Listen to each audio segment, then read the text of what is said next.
I don't know about you, but I think that noise from public loudspeakers is an absolute menace. It's become the curse of our time. I simply don't understand how it happened that blaring loudspeakers, instruments of the devil, have become an indispensable part of almost every religion. Last time I checked, there wasn't any mention of loudspeakers in the Quran, the Bible, or the Tipitaka. Don't get me wrong. People have a right to create as much sound as they want. It's when that sound goes out of their premises that it becomes pollution, noise pollution. Especially as more and more of us are living in urban environments, we have a social obligation to contain the sound that we create within our premises and not cause a nuisance, not be a nuisance to others. Sending your noise into your neighbor's property is like throwing your garbage over the wall.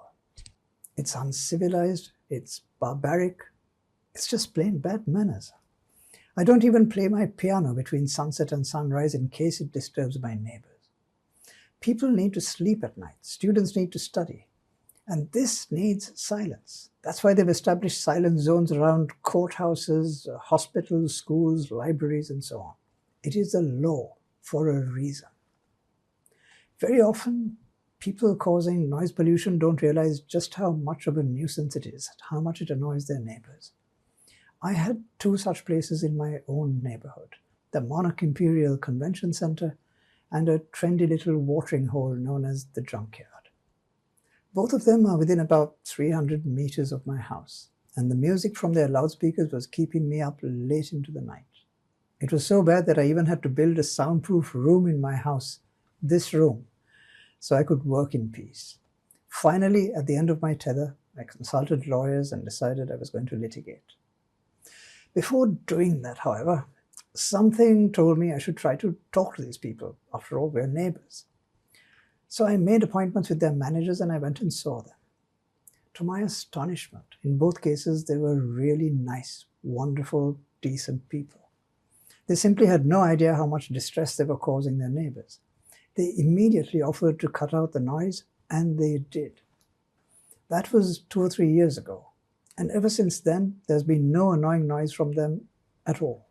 Of course, they still have their loudspeakers, but at a volume that is not a nuisance to the rest of us, and never late at night. Rather than being an annoyance, they now add value to our community. They offer facilities that we all benefit from, and they provide jobs for something close to 500 people. What could be wrong with that? But I know that not everyone is so lucky. Just 2 weeks ago, the Sunday Times reported there was an extremely noisy late-night concert at Diyasuru Park in Pethiyagoda. You know the funny thing? Not only is this well inside the Sri Javadanapura Court Sanctuary, but it's just 2 kilometers from the Department of Wildlife Conservation, which administers this so-called sanctuary. Not only that, but the site is just 500 meters from Hema's hospital, probably keeping the patients up all night. Then I was told only last week that a senior manager of the new multi-billion rupee Cinnamon Life Resort in Colombo, who lives in one of their luxury apartments, is planning on moving out because of the persistent noise from bands playing in the Air Force grounds nearby.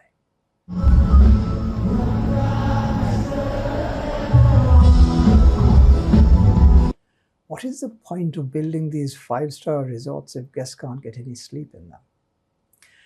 And the supreme irony of this is that the Air Force commander, Air Marshal Vasubandhu Edirisinghe, is a member of the Clean Sri Lanka Task Force.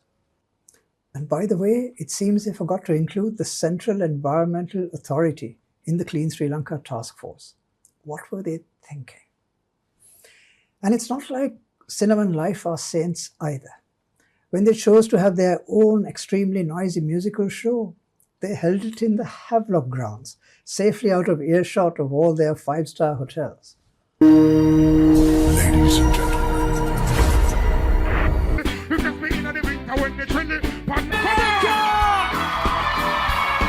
What hypocrites. So what can you do if there are loudspeakers blaring in your neighborhood?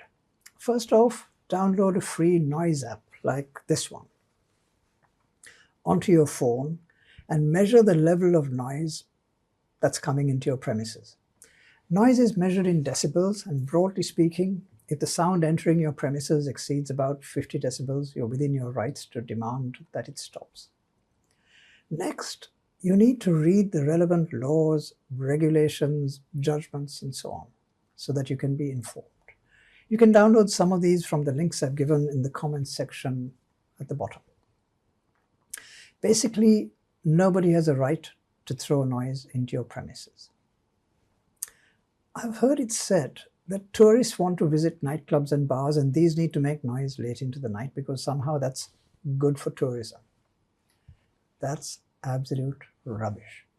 First off, these nightclubs should simply build soundproof spaces and contain their noise. Every hotel in Colombo does this. It isn't rocket science. Besides, from which slums are these so-called tourists coming? In every Western country, noise is more strictly regulated than in Sri Lanka. If you live in an apartment in Switzerland, for example, it's considered bad manners to even to flush your toilet because the sound might disturb your neighbors. Noise, including noise from vehicle horns, is the hallmark of an uncivilized nation. And finally, a word to all you noise polluters out there. How about moving into the 21st century? Rather than disturbing the rest of us, how about using earphones when you listen to music, or an app to remind yourself of when to pray? Peace be upon you.